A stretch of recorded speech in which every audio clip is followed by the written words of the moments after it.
Hola Sudacalandia y periferias aledañas teñidas de sinsentido y desazón. Arrancamos juntas esta sexta temporada de este podcast contra todo pronóstico y en medio de la adversidad. Acá estamos, en esta noche que vuelve a reunir a la mítica Orquesta Ñoña en su formación más prolífica. Siempre dislocante, a veces lúgubre, otras veces obscena, mayoritariamente vulgar y nunca, pero nunca gente de bien, menos que menos de las fuerzas del cielo. Bueno, chicas, se activó la batiseñal y vinimos desde los destinos a los que nos arrojó el final de la pandemia y volvemos a encontrarnos en esta interfaz frontera tan inasible su definición como la de los tiempos políticos que soplan en estos territorios que habitamos. Michi Moragas, nuestra vocalista consumada, a veces polémica, siempre inspiradora, la que lleva justamente la voz cantante de esta orquesta. ¿Cómo anda, compañera? Buenas, ¿cómo están? Estoy tan feliz de estar acá que no les puedo decir y debo confesar que yo creo que lo único que extraño de la pandemia es a nuestra orquesta. O sea, todo lo otro muy bonito, hermosamente la nostalgia, pero lo que yo extraño son los lunes de la Orquesta Ñoña, así que estoy más que feliz de estar acá con ustedes y bueno, un saludo también a nuestra audiencia. Bienvenida de vuelta al escenario. Y estamos por revelar el verdadero motivo de esta reunión, que viene de la mano nada más ni nada menos que de Ale Campos, el integrante de esta orquesta, siempre templado, criterioso y elocuente, que, bueno, sin él no podríamos salir al escenario, es ese tipo de personaje en la orquesta que siempre falta. Ale, querida, bienvenida de vuelta. ¿Nos querés contar qué anduviste haciendo estos últimos meses y para qué nos convocás en esta noche planetaria? Hola, bella, Orquesta Ñoña. Bueno, que dice Michi. Recontra contento de este reencuentro, después de tanto tiempo de no vernos.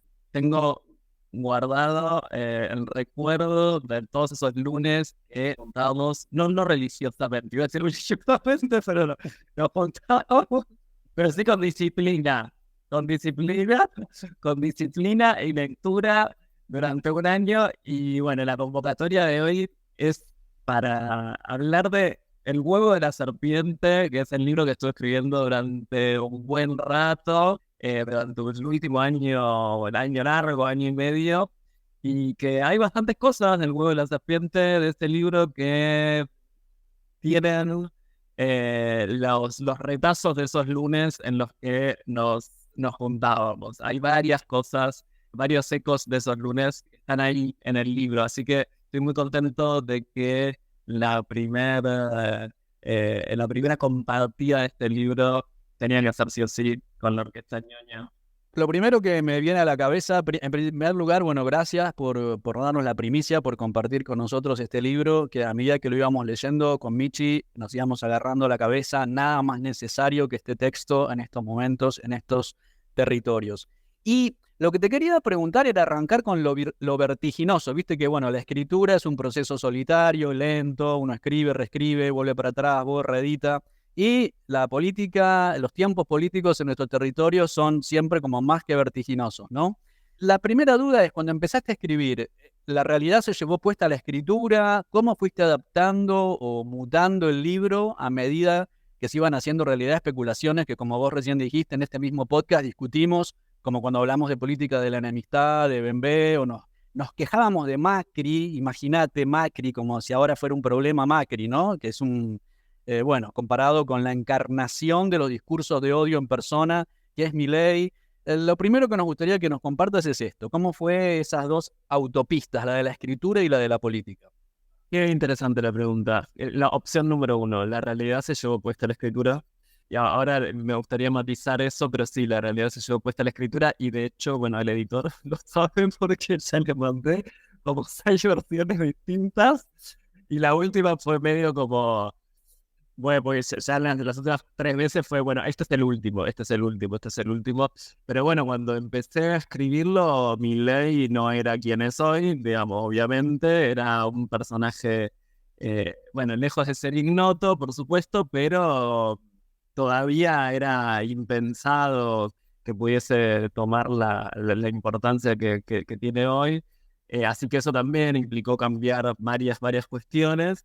Pero al mismo tiempo, y matizando lo que decía antes, el libro se llama El huevo de la serpiente por la película del director sueco Ingmar Bergman, que es del año 77 la película, pero que está ambientada en 1923. Entonces tu pregunta, vos decís, bueno, la realidad se llevó puesta la escritura, sí, si tomamos el presente, no el presente político argentino y contemporáneo, pero al mismo tiempo hay ciertas invariantes históricas que un poco en off lo hablábamos recién, ¿no? Como comparar, por ejemplo, ciertos rasgos, ¿no? No, por supuesto, no todo y cambiando la distancia de un siglo, pero comparar ciertos rasgos de, por ejemplo, la Alemania de hace un siglo, literalmente un siglo 1923, con Argentina 2023 y ciertas cuestiones que en ese retorno de la historia pareciera que hay cosas que se repiten, como ciertas estructuras y lógicas sociales que se repiten. Y en ese sentido sí me parece que hay elementos que son un poco unas invariantes ahistóricas, ¿no? Entonces, ambas dimensiones. Me parece que sí que hay un plano, sí, bueno, la escritura vertiginosa en la actualidad me implicó hacer muchas correcciones. Y al mismo tiempo hay cosas que creo que yo leo a Hannah Arendt, que escribió hace 70 años sobre el totalitarismo, y me parece que son escrituras que tienen algo clásico en ese sentido, ¿no? De que podemos volver sobre ellas una y otra vez y encontramos cosas que no caducan. Yo disfruté mucho la lectura, Ale, y me parece que es un libro precioso. Lo siento primero muy necesario en este tiempo. Me parece que es absolutamente necesario en este tiempo que, como vos decís, es vertiginoso y tiene todo el sentido, además que la realidad te haya llevado puesta, digamos. Y yo siento que es como también la síntesis de muchas de las cosas sobre las que venimos escribiendo, leyendo, reflexionando en un periodo de tiempo ya un poco más largo también.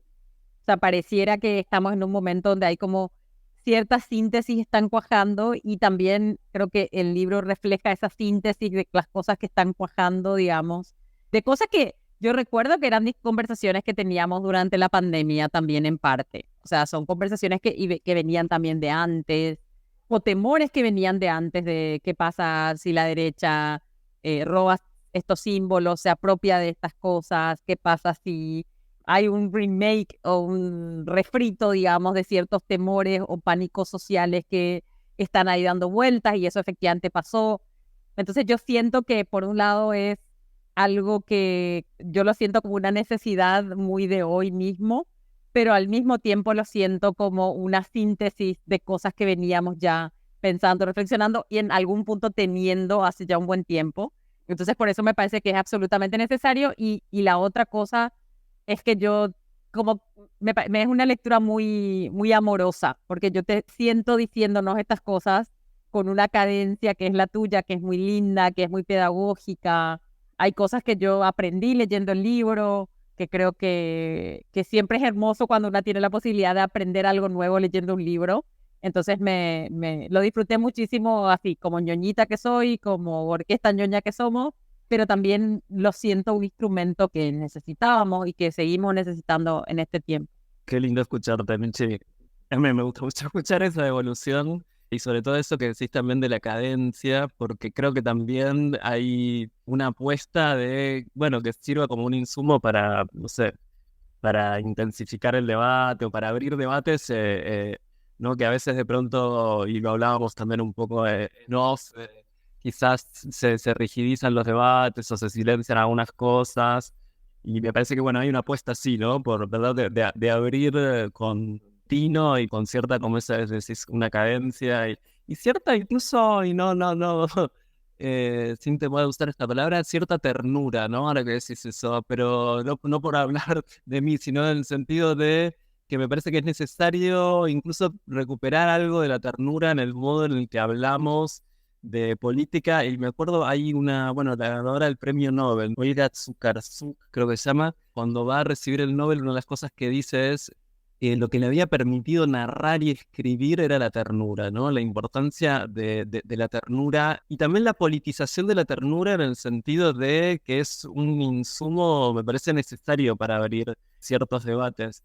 Y esto que vos decís de las capas de los libros, de que también es una síntesis de cosas que veníamos hablando. Y bueno, el libro está dedicado, entre otros, a la Orquesta Ñoña, porque para mí fue muy importante toda esa formación autodidacta, loca, pandémica, insular que tuvimos, cosmopolita. Fue muy rico y también me permitió esos encuentros que teníamos que no fuera meramente académico, porque si bien leíamos academia, ¿no? Leíamos textos académicos, creo que nos salíamos de eso también. Y creo que la academia a veces puede llegar a ser un problema en la entropía del progresismo, etcétera. Y creo que lo pudimos un poco romper eso. Pero sí, efectivamente hay como distintas capas que no son meramente la del presente inmediato. Y también, sí, muchas cosas que yo venía laburando, de pronto pasaban, por ejemplo, bueno, intento de asesinato a Cristina en el 2022. Yo estaba escribiendo sobre el neonazismo y el neonazismo en Mar del Plata, digo. Entonces, también el pasado se lee en función del presente. El pasado también se reconfigura a partir de lo que sucede en el presente. Y bueno, un poco lo intenté mencionar también ahí en ese último capítulo del libro cuando menciono lo de Mar del Plata, ¿no? Y digo, ese tipo de cosas de la actualidad, bueno, lo de Cristina pasó hace un año, bueno, también fueron reconfigurando un poco el libro, pero fueron reconfigurando también cosas que por ahí pasaron hace 6, 7, 8 años. Sí, yo quiero volver a traer la atención sobre el subtítulo del libro, ¿no? Que se llama El huevo de la serpiente, incubación y ascenso de los extremismos de derecha. Es interesante porque claramente tomando el caso de Argentina, vemos que es como una especie de plataforma, digamos, que se aplica a distintos lugares en distintos momentos del pasado, ¿no? Esto un poco de la historia que se repite. Antes de que nos metamos en el libro a fondo, que tenemos unas ganas tremendas, está bueno recordar que, como nos dijo recién Ale, el título del libro viene de la peli El huevo de la serpiente de Bergman, que es una peli del 77, que como nos dice Ale está ambientada en Berlín en los años 20, el año 23 exactamente. Y bueno, ¿qué tenemos? Luchas políticas, tenemos inflación.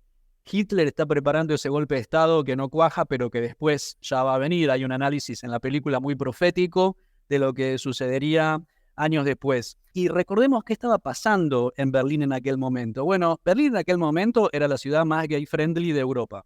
Nadie pensó que esas conquistas que habían conseguido estos protogrupos de derechos LGBT iban a perderse. De hecho, en Berlín en los años 20 había más de 100 bares o cafés de gays y de lesbianas. Más de 100. En Viena había 10. Era una ciudad súper gay-friendly y de hecho mucha gente venía de otros países a vivir a Berlín por ese clima de libertad y de modernidad.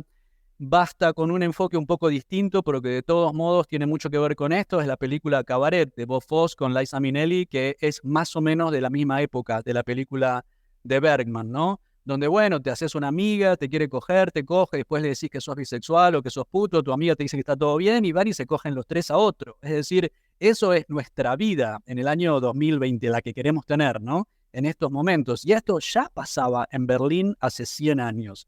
Hay un escritor que se llama Christopher Isherwood, que escribe un libro que se llama Adiós a Berlín y tiene historias sobre Berlín que documenta muy bien todo eso y que si lo leemos es un poco escalofriante porque no es distinto de las vidas que nosotros tenemos hoy y que especialmente en Argentina, como está muy bien descrito en el libro de Ale, a partir de 2010, con la asignación universal por hijo, con la ley de matrimonio igualitario, con las distintas leyes, que es especialmente la ley de identidad de género, toda esa época parecía que habíamos llegado a un momento dorado y que ya está, ¿no? Como que, y de repente, ¿qué pasó? Bueno, de repente apareció Hitler y todo eso se destruyó y de hecho, cuando Hitler tenía que eliminar enemigos políticos, decía, no, era puto, y los mataba con esa justificación, ¿no? Entonces, pongamos muy bien el ojo. Cuando hicimos el panel de discurso de odio con Michi y con Analía Más, ya hace bastante tiempo, dijimos, pronto las vidas de todos nosotros pueden estar en peligro, no solamente nuestras formas de vida, sino nuestra propia existencia, ¿no? Y me parece que algo sobre lo que alerta este libro es la vertiginosidad con la que todo se está yendo a la verga. Me parece que ahí podemos abrir para que Ale Campos nos explique un poco cómo empieza muy pedagógicamente, porque también se ve que además de ensayista sos profe, y eso es fantástico para el libro, que tenés esta cosa pedagógica de ir llevándote, de ir explicándote los conceptos y esto que vos llamás ternura, pero que es esta calidad pedagógica, esta cosa de paideia que nos vas explicando sin hacernos sentir tontos, ¿no? Está muy buena esa referencia, esa descripción que haces de la Berlín de los años 20.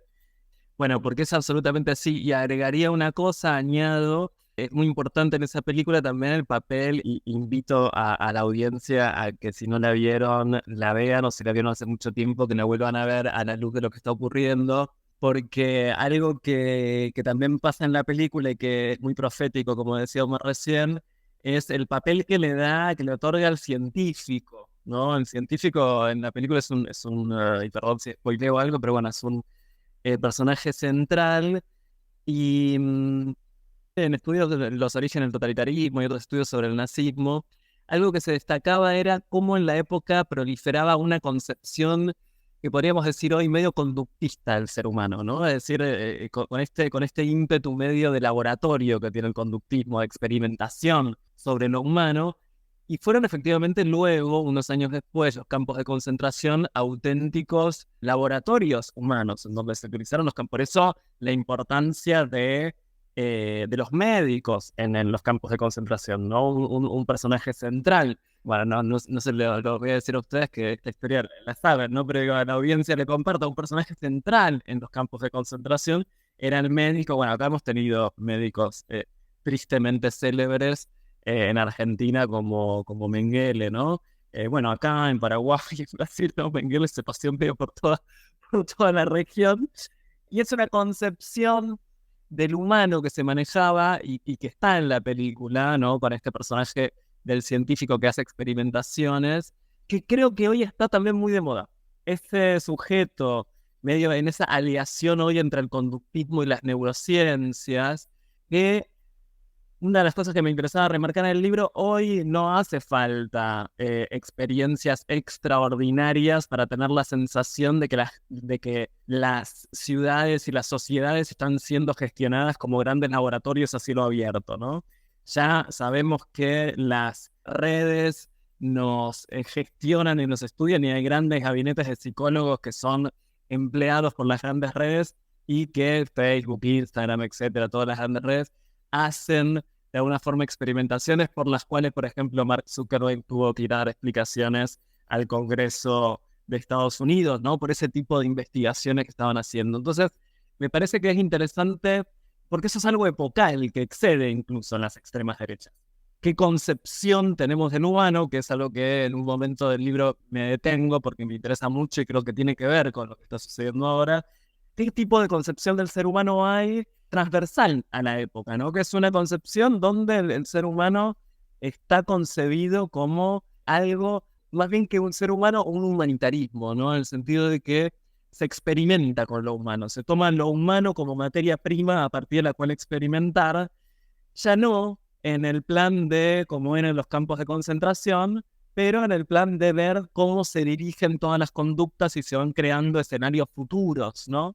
Esa concepción de lo humano creo que tiene que ver y tiene vasos comunicantes con la forma de concebir lo humano que había hace un siglo atrás o un poco menos, y que es bastante complejo para pensarlo porque me parece que las mutaciones políticas que estamos pensando hoy están enredadas con mutaciones antropológicas, ¿no? Digo, me parece que estamos asistiendo a cambios políticos que están absolutamente articulados con cambios antropológicos. Bueno, medio que me fui al carajo con de tu pregunta inicial, pero digo, creo que tiene un poco que ver con eso, ¿no? Digo, cuando vos hablabas de la Berlín de esos años, me quería añadir el tema de la importancia de lo científico, porque justamente la Segunda Guerra Mundial y sobre todo el nazismo, que fue un proyecto político que intentó basarse en el cientificismo de la época, sobre todo en la eugenesia y en las nociones de raza y de superioridad racial y la genética, bueno, de una forma un poco metamorfoseada, podemos ver cómo algo de eso vuelve en la actualidad.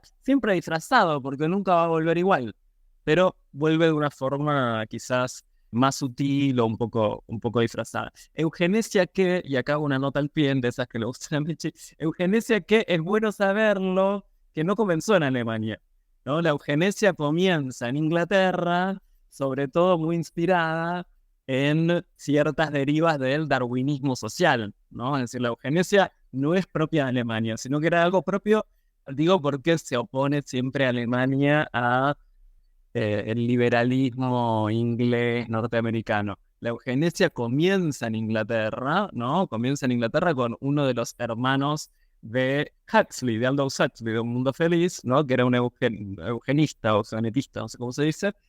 Es decir, que digo esto para ubicar que era transversal a la época. Sobre todo para no creer que es solamente la extrema derecha, sino ver que de la extrema derecha nos está diciendo algo de los rasgos de época que exceden solamente la extrema derecha, ¿no? Porque creo que una de las apuestas del libro también es intentar decirnos, y decirme incluso, ¿no? Una forma de decirme, che, no nos sirve simplemente pasarnos acá en Argentina 4 años diciendo ellos son los malos, ellos son los delirantes, etcétera, por más que tengan rasgos delirantes, pero que es improductivo políticamente, ¿no? Entonces, intentar interrogar un poco nuestra época más allá de los extremismos de derecha. Yo ahí agregaría un pie de página, si querés, que vos lo decís varias veces en el libro, a mí me parece muy importante, un poco en esto, hablando del delirio y qué sé yo. Creo que hemos logrado como generación hablar de los temas de salud mental. Somos para mí una generación bastante terapiada, analizada, que habla más abiertamente de los temas vinculados a la salud mental, que se diagnostica para mí a veces incluso demasiado fácil. Y yo creo que vos traes algo que me parece que es importante, porque creo que en algún punto, en muchos análisis, hay como una tendencia a, vamos a hacer el diagnóstico de salud mental individual o un poco grupal, digamos, de esta gente, y nos quedamos ahí re tranquilos y tranquilas. Entonces, y vos lo traes esto como crítica, a mí me parece esto también fundamental. Está bien, pero no es suficiente. No es suficiente porque hay algo que a veces en esos diagnósticos de salud mental o en calificaciones vinculadas a la salud mental que esconden la cuestión estructural que sostiene las cosas que estamos criticando o los movimientos que estamos criticando. Entonces, esta idea de son todos nomás unos loquitos, porque y lo digo en masculino pretendiente universal, porque en el inicio era, bueno, los seguidores de Milei son todos una partida de loquitos, y nos quedamos re tranquilas y tranquilos con ese diagnóstico sin mirar cuáles eran las situaciones estructurales que estaban facilitando esa emergencia. Y al mismo tiempo, esa explicación nos impide a veces, y esto viene también un poco del capacitismo, ¿verdad?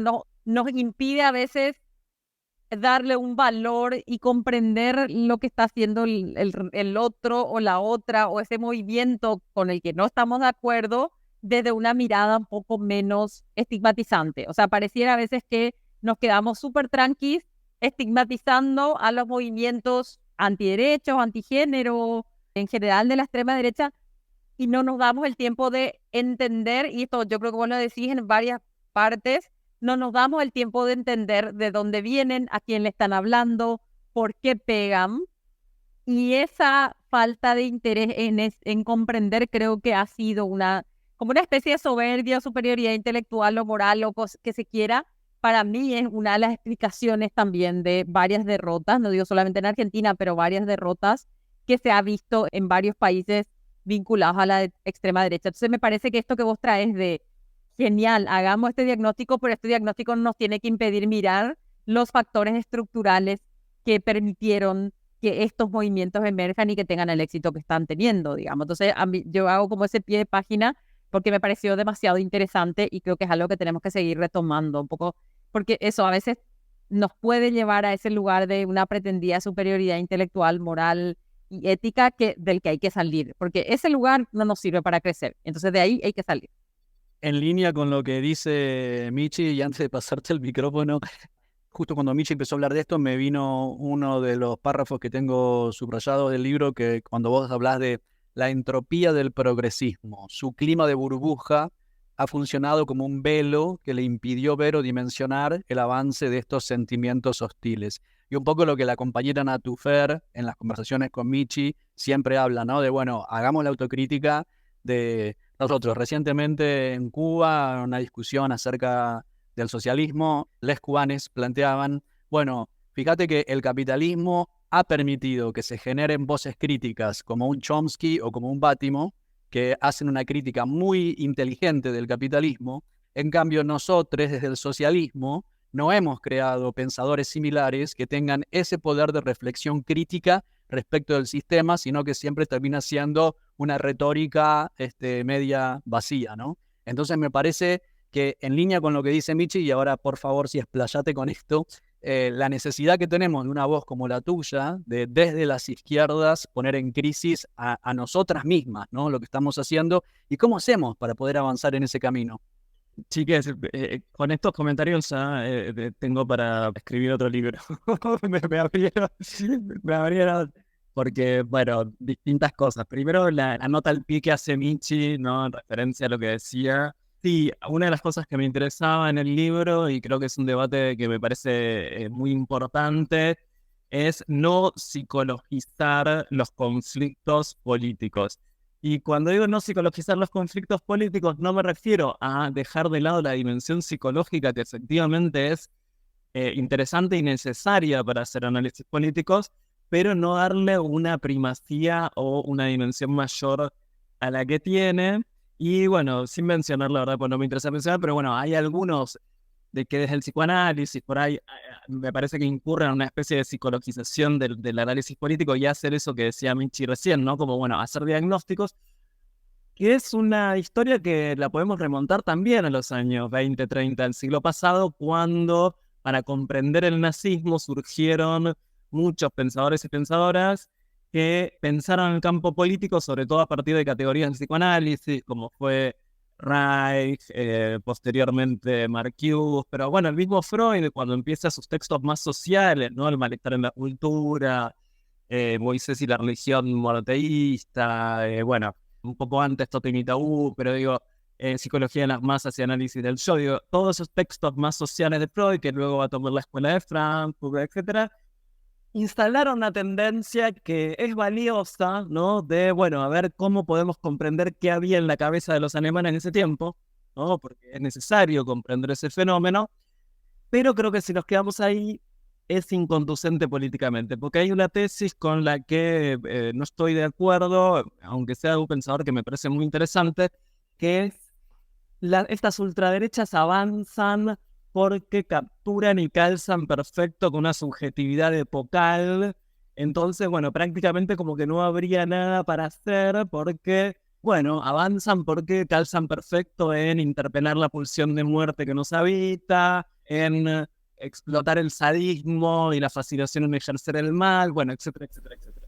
Creo que ahí, si nos quedamos solamente con eso, que insisto, no es que no esté, me parece eso, pero que creo que si solamente nos quedamos con eso, dejamos de ver el campo dialéctico de la política, que tiene que ver con, bueno, y entonces, ¿desde qué lugar interpretamos este avance de las derechas en relación con el fracaso o las frustraciones que han producido los gobiernos, llamémoslo como quieran, nacional populares, progresistas, depende en qué país estemos, ¿no? Es decir, no hay nada que podamos interpretar, pero sobre todo porque la lectura de esa psicologicista me parece muy fatalista al mismo tiempo.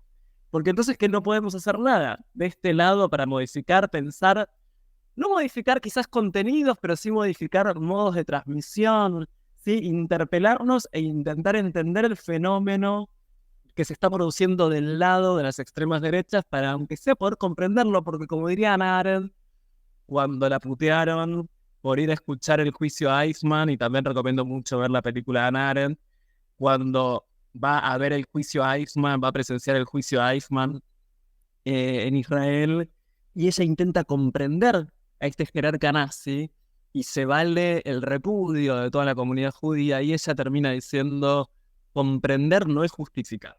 Comprender no es justificar. Comprender es comprender. Es intentar comprender qué está pasando de ese lado. Intentar comprender. Con todo lo que implica eso. Porque si tenemos que hacer la tarea de asomarnos a ese campo para lograr comprenderlo, bueno, es a riesgo. Es a riesgo, quiero decir, porque, bueno, también hay que ver qué rasgos, no la totalidad, pero qué rasgos del discurso de la extrema derecha puede ser que estén haciendo pie en algún lugar de la realidad para hacer lo que siempre hace la derecha, que obviamente es exacerbar, distorsionar y extrapolar todo. Pero sí que rasgos están tomando de lo real para explotarlo. Porque si no, no vamos a poder desarticular nada nunca. Si nos quedamos nada más en el espejo proyectivo de, así como ellos nos construyen como chivos expiatorios, nosotros, ¿no? En esa cosa infantil del espejo rebotín, vivimos diciendo, bueno, ellos son delirantes, ellos son delirantes. Eso por un lado, y respecto a lo que dice, lo que decimos, Omar, que es súper interesante, me parece que el capitalismo tiene eso de fármaco, ¿no? Fármaco, esto que decía Platón, esa ambivalencia de las palabras griegas, a las que Freud también era muy adepto de el fármaco, que es a la vez el remedio y el veneno, a la vez el remedio y el veneno. Y cuando vos decías eso, yo me acordaba mucho de la película de Netflix, que es una crítica a las redes sociales. O sea, Netflix haciendo una crítica de sí mismo, pero entonces te copó todo el escenario político, te copó todas las posiciones discursivas, porque Netflix es Netflix y al mismo tiempo es la crítica a Netflix, ¿no? Es decir, son las propias redes financiando la crítica a sí mismas. Y efectivamente tiene la eficacia que vos decías recién, claro, porque el socialismo ocupa una sola posición discursiva y el capitalismo tiene la capacidad para ocupar muchas posiciones discursivas. Y detrás de esa heterogeneidad en realidad es lo mismo, porque detrás de eso está funcionando una axiomática capitalista capaz de capturar todo, pero a partir de muchas posiciones discursivas. Y eso lo hace mucho más astuto.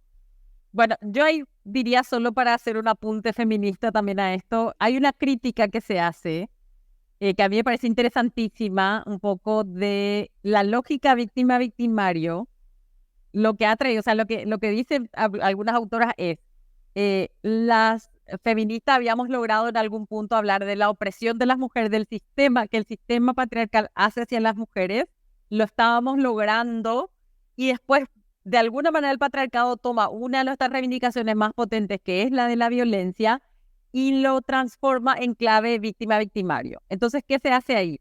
Por un lado, se vuelve un tema bilateral entre un agresor y una víctima.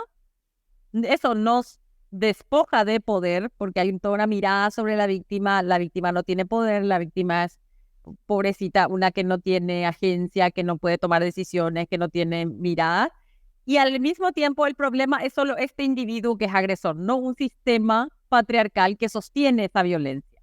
Entonces me quedo pensando un poco en eso también, ¿verdad? Esto de que cuando vos decías no psicologizar los conflictos políticos también, porque claro, también decimos que los agresores son enfermos y nos quedamos todos tan tranquilos también diciendo y todos están tranquilos con que los agresores son enfermos. Entonces, esta privatización tiende a otra vez a no mirar las causas estructurales de la opresión de las mujeres. Entonces creo que es una crítica que para mí es una conversación hermosa y gigantesca que tenemos que seguir teniendo en el movimiento feminista, porque es muy fácil caer en esta cosa de el problema es el agresor aislado y la víctima aislada y no el sistema de opresión que sostiene. Entonces me parece, me resonó ahí.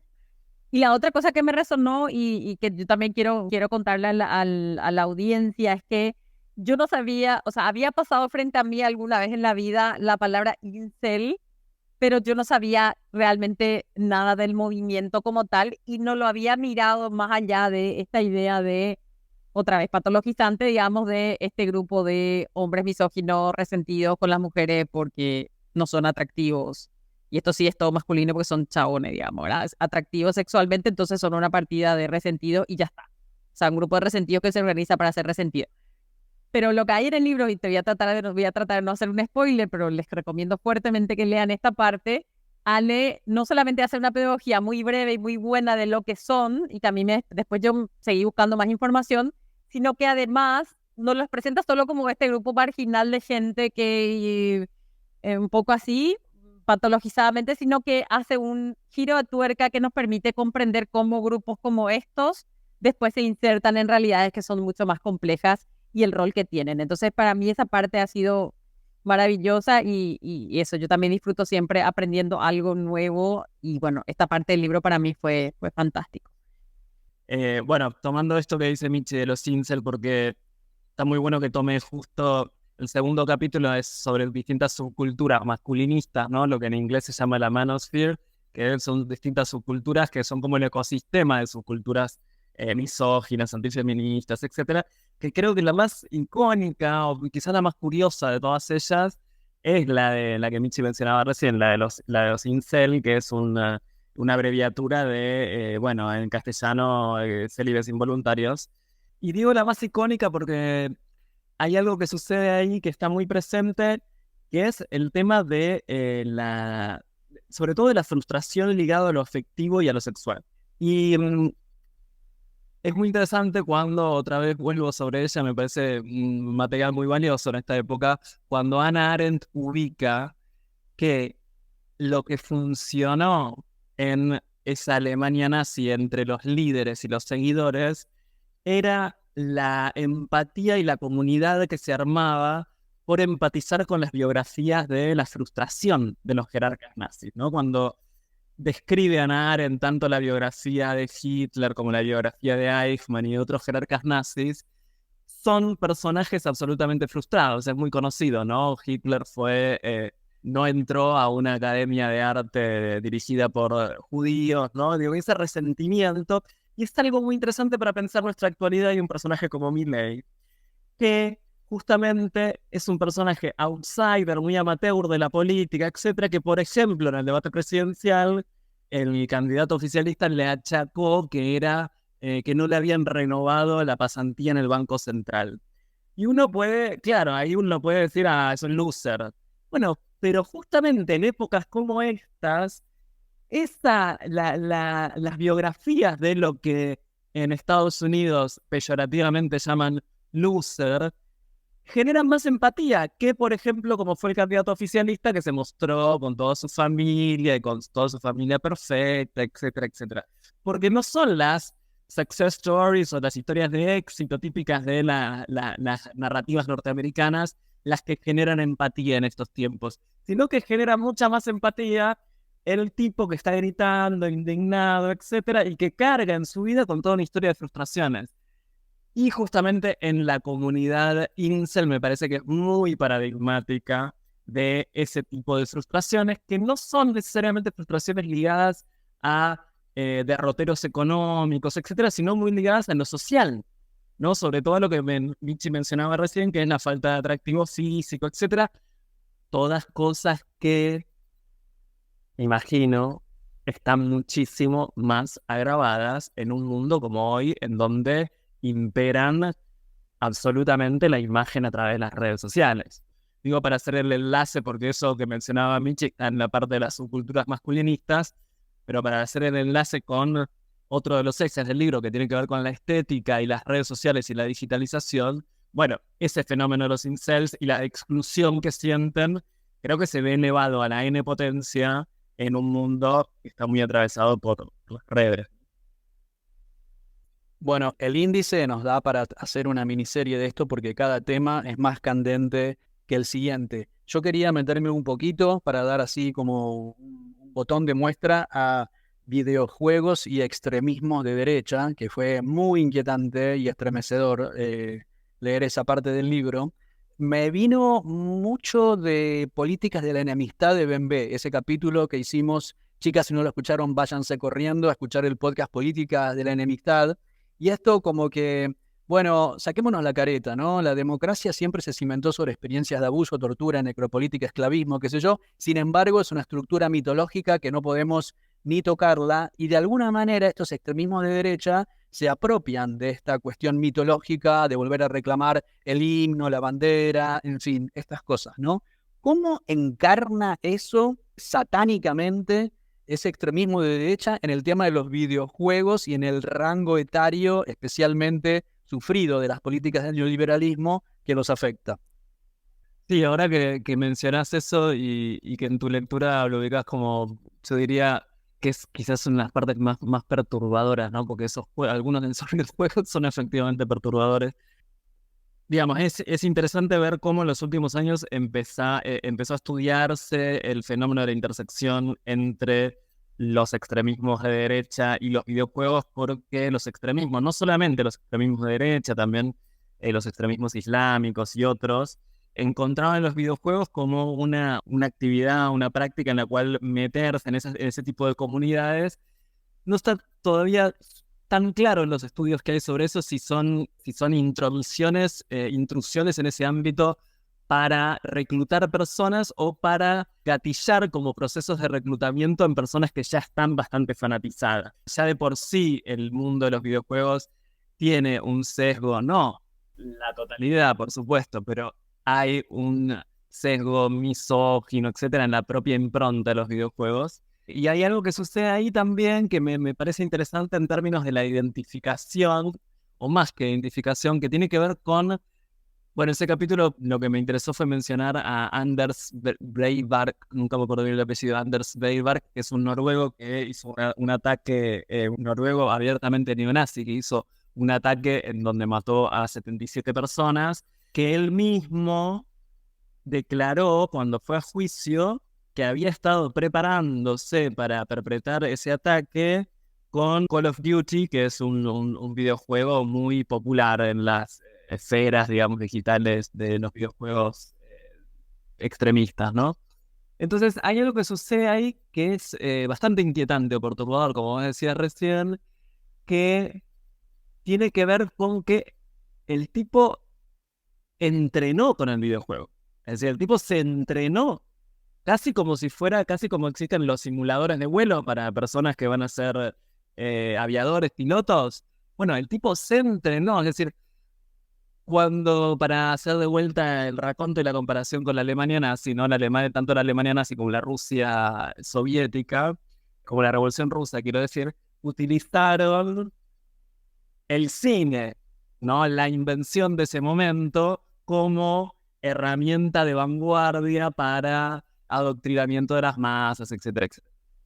¿No? El cine fue, bueno, de hecho, es conocido, ¿no? Hitler tenía su directora Leni Riefenstahl, que era como su directora predilecta, que los rumores cuentan que la tipa en realidad ya no quería hacerle más documentales, pero me imagino que había que decirle que no al Führer.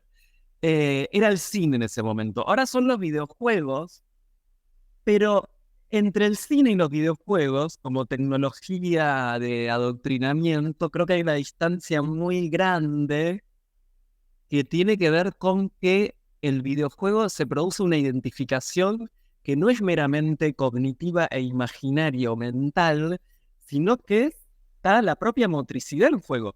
Es decir, se pueden entrenar para, por ejemplo, perpetrar un ataque, y no fue el único.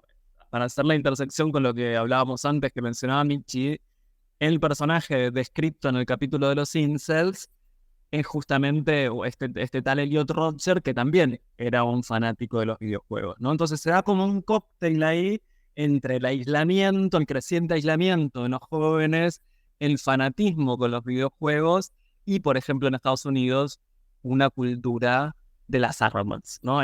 Una cultura de las armas y de los psicofármacos, ¿no? Es decir, el aislamiento por un lado, el alto consumo de los videojuegos, junto con la facilidad para acceder a las armas en una cultura armamentista, bueno, eso digo por este coqueteo de la ultraderecha con, como diría Patricia Bullrich acá, el que quiere andar armado que ande armado, ¿no? Digo, todo ese combo, bueno, es un cóctel bastante explosivo. Sí, me parece que quizás sea como una parte un poco perturbadora, porque fue perturbador para mí cuando lo empecé a descubrir también, cuando empecé a descubrir esa intersección entre extremismo de derecha y videojuegos.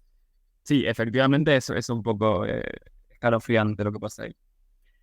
Dentro de todo ese mundillo de los videojuegos, los podríamos separar en dos tipos. Hay videojuegos que son abiertamente hechos por industrias que se declaran abiertamente neonazis. Son los menos populares, pero hay uno que se llama Ethnic Cleansing, que bueno, no sé si está traducido al castellano, pero sería algo así como limpieza étnica, ¿no?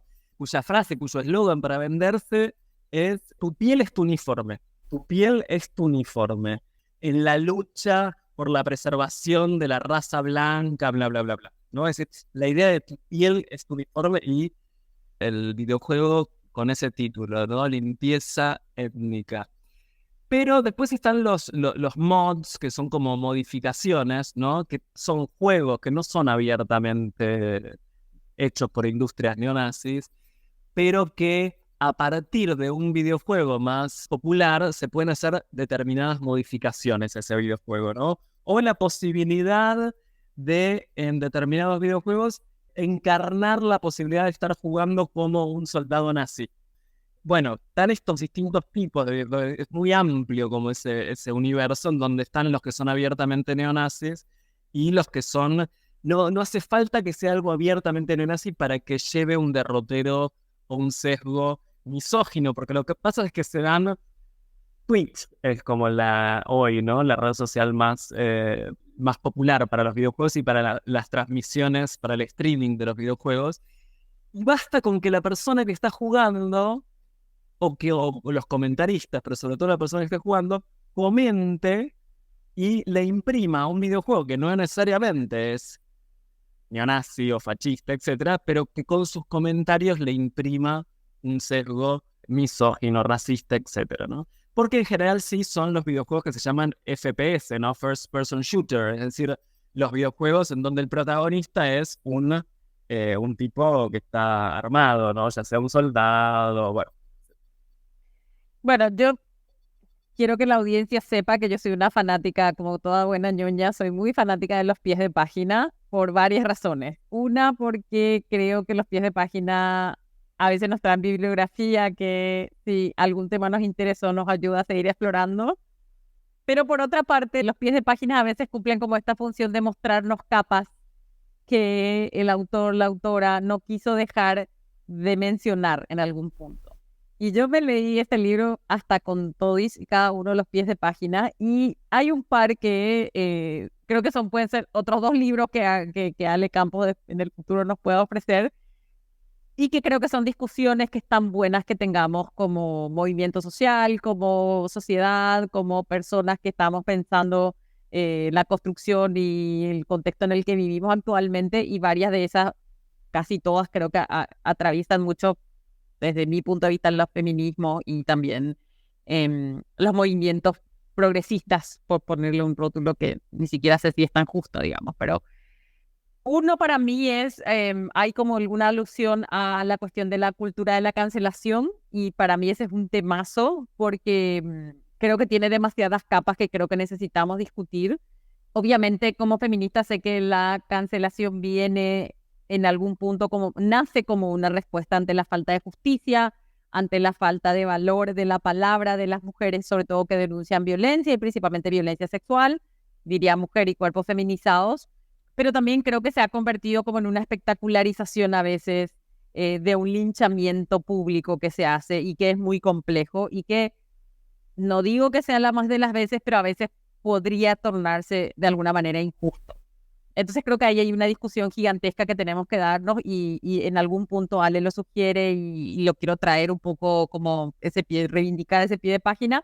Y después la segunda cuestión que me parece también igualmente importante, que lo trae como pie de página y un poco está latiendo en el texto también, es un poco la polarización a la que estamos asistiendo en ocasiones hace que los lugares donde nos posicionamos para defender nuestro propio argumento muchas veces implica como una especie de falta de crítica interna, si se quiere, de nuestras propias posturas. O sea, ¿qué pasa a veces al interior de los lugares donde nos colocamos, de las posturas que tenemos y muchas veces la imposibilidad de tener una conversación interna de, sí, creo que esto no está tan bien finalmente, o esto podría hacerse de otra manera, o a veces cuando hablamos no sé, digo, desde los feminismos, de defender proyectos que mínimamente tienen perspectiva de género, pero que no van más allá.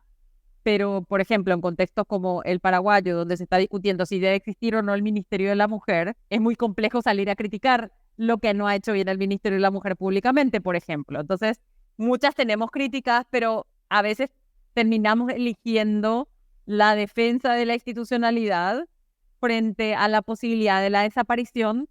Y entonces eso a veces nos impide internamente decir, che, tendríamos que revisar si esto podría estar mejor. Entonces, como esa polarización a veces es como que nos empuja contra una pared y nos impide enriquecer nuestro propio pensamiento interno, colectivo, o desde los mismos movimientos sociales. Me parece que ese es un debate gigantesco y que ojalá nos haga otro libro sobre esto para que podamos seguir debatiendo.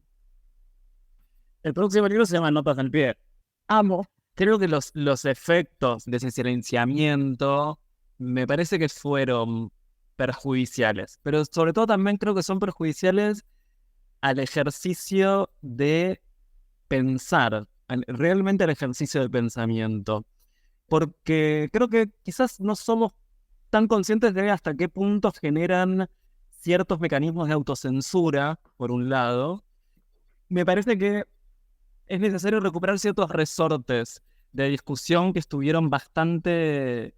que recién ahora emergen, ¿no? Por ejemplo, en Argentina, cuando después de una derrota emergen. Después de una derrota sí pareciera que se está más habilitado para cuestionar ciertas cosas, ¿no? Y bueno, por lo menos, pero ¿qué hubiese pasado si hubiese llegado antes el cuestionamiento, ¿no? Me parece que tiende a silenciar, sí, la polarización tiende a producir silenciamiento, y eso es muy complejo porque, y esto quisiera decirlo con el mayor tino posible, creo que cuando todo discurso deviene militante, y con esto quiero decir, es esencial la militancia, pero digo, cuando todo discurso deviene inmediatamente militante y adopta una cosa de trinchera, como pasa mucho en las redes sociales, porque todo se polariza, entonces uno adopta ya de por sí un tono de defensa, de persuasión, etcétera, sin que ese tono esté precedido por un pensamiento y una problematización. Bueno, es complejo, me parece que es complejo, cuando todo discurso deviene inmediatamente militante. El discurso militante es importantísimo porque hay una instancia de la política que es la instancia de la consigna, pero también hay otra instancia que es la instancia del pensamiento, que si hay una cultura que tiende a silenciar, y el pensamiento también tiende a silenciarse, me parece. Bueno, chicas, se van corriendo a comprar El huevo de la serpiente de Alejandro Campos. Enero de 2024 ya está en Letra Viva, en Instagram, Letra Viva Editorial, todo junto. Les vamos a colgar acá el link de compra. Regaláselo a tu tío Facho, a tu compañera de piquete, ¿por qué no? A tu garche fijo. Herramientas para un tiempo que veíamos improbable y lejano, pero que ya llegó. Michi Moragas, de mi corazón, mon amour, gracias por este aguante doblemente maravilloso a través del tiempo y del espacio. Ale Campos, bueno, bombonazo, gracias por este libro titánico que nos regalaste, hermoso desmenuzarlo acá en esta compañía inmejorable. Bueno, chiquis, gracias por traerme de nuevo lo mejor de la pandemia, que fue esta hermosa compañía y estas reflexiones, no sé, hermosas. No tengo demasiadas palabras para esto. Gracias, Ale, por traernos esto que yo siento que está un poco cercano a nuestro corazón, porque he visto ahí referencia a un montón de cosas que hemos leído en la pandemia, entonces me siento en chiquiparte. Y bueno, gracias a esta orquesta por nunca dejar de tocar, a pesar de que los tiempos se complican cada vez más y que a veces las agendas son titánicas y tiránicas en ocasiones. Así que gracias por el espacio. Chicas, gracias totales, no solamente por este rato compartido en torno al libro, sino por las lecturas que hicieron y por hacer lecturas tan precisas y tan profundas, por leer las notas al pie también, me devuelve un montón, porque me hace pensar también en cosas que no había pensado, me multiplica el pensamiento y el sentimiento. Así que muchas gracias por estas lecturas.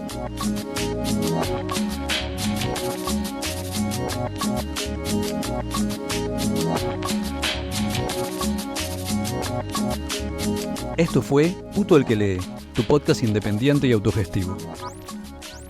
Conduce Omar Beretta. Producción Miguel Buendía. La cortina musical es el tema Zona Roja de Mnesis. Seguinos en Facebook y Twitter, Puto el que lee 108. Y en Instagram, Censurado 108. Para todo el mundo, educación sexual integral y laica. Hasta la próxima.